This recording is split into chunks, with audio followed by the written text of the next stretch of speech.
Now on to the next interview.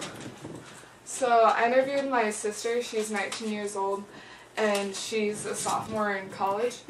And for her 5 qualities a citizen should have to society, the first one was to follow the law.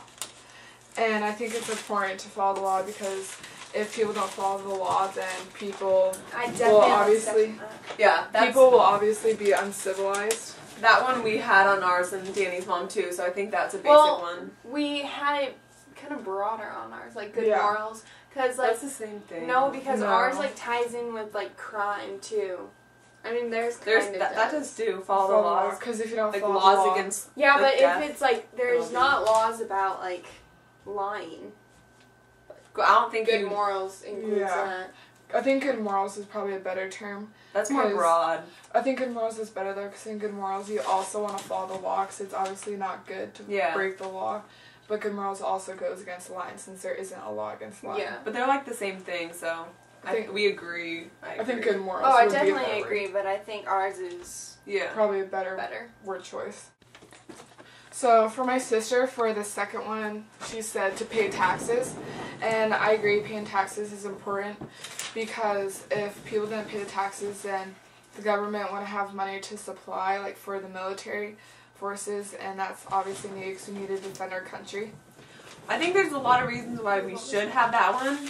Like, obviously that's a responsibility that individuals need to do. Taxes. But I'm not sure if that should be one of the top 5.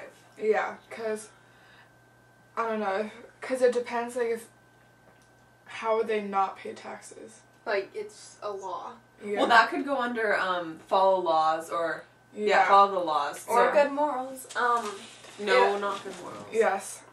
Yeah. Good morals is the law, and it also relates to my mom's like financially support local businesses. I mean, it's both like paying. Yeah.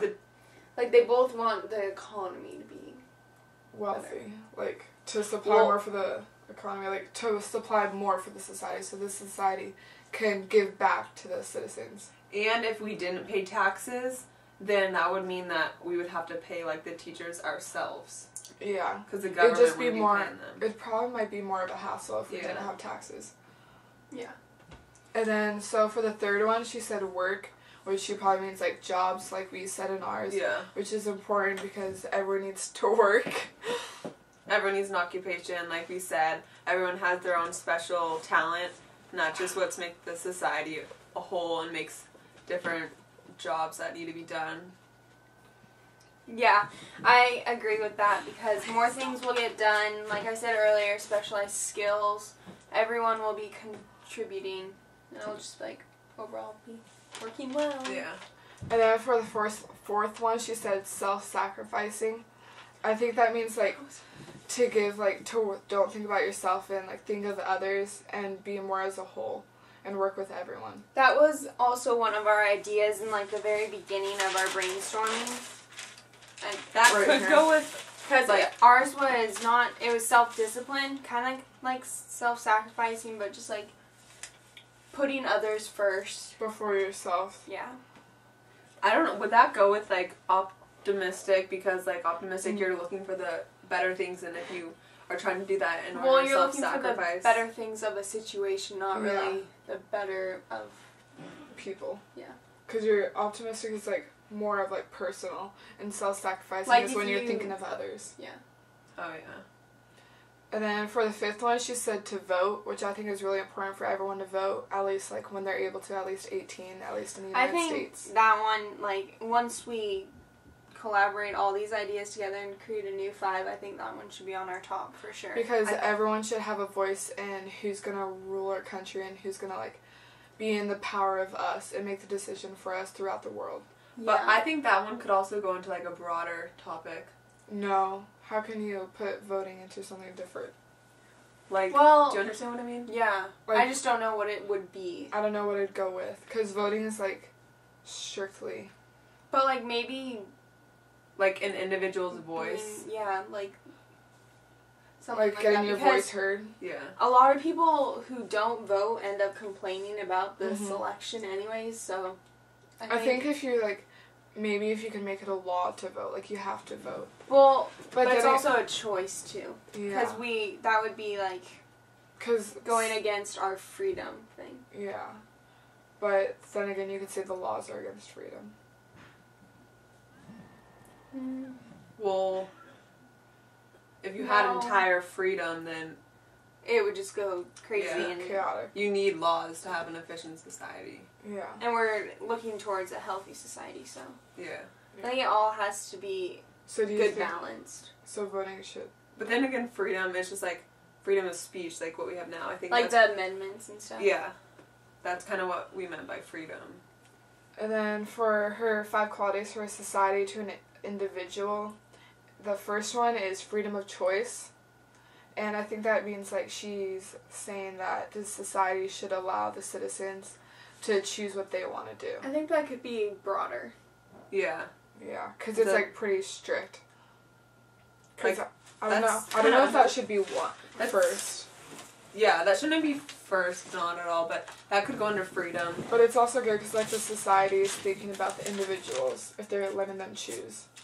Yeah, but that could also, I don't know, that could lead to like catastrophe also. Because if everyone has different opinions. Freedom of choice. Freedom of choice. Well, like that could get. But if you still have the laws and you would still allow everyone to choose. Like if we had, I think it's really all about balance though, because if we have a balanced structure like we said in ours, and then balanced freedom of choice, and it all work out smoothly instead of having too much choice and then not enough structure.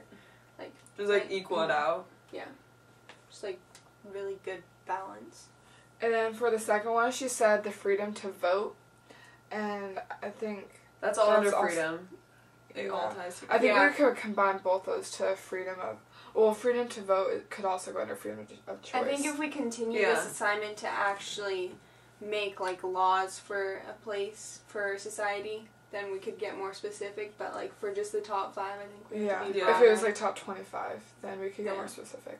But I think freedom to vote is important because like you said, a lot of people that don't vote are the ones that complain. But if people that are uneducated vote, then that could leave us with a president or a dictator, a leader who's not educated or fit to rule our country. If you like don't have the freedom to vote, then people could feel like they just like don't have a voice, and it's sort of like a monarchy when it's like and kind of feel like inherent, undermined. It wouldn't be equal at all. So because people want to get to choose who it was, and people wouldn't obey if they didn't get to choose their leader. Like, I know it works in England right now, like, people do obey, but I think after dealing with, like, a democracy in the USA and stuff, people wouldn't... going back when at work. Yeah, going back to a monarchy or just, like, not having the choice of your leader would not result in a utopia. Yeah. So, like, choice is really important for them to be able to choose. Yeah. And then for the third one, she said justifiable laws. I like that one. I like how she said justifiable because... then the citizens will be like, yeah, that makes sense to have that law instead of just, like, have outrageous laws. Yeah, because, like... they'll understand why it needs to be a law. Like, can I compare it to 1984? Do it.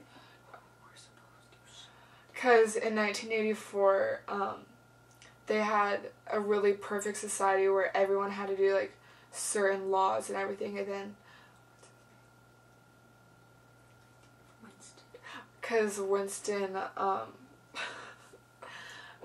like, realized that the laws were too strict and he didn't want to follow. And he just, like, wanted to fight back. Yeah, unjustifiable laws would, like... Like, he believed, like, those laws weren't necessary. And so he wanted to fight back.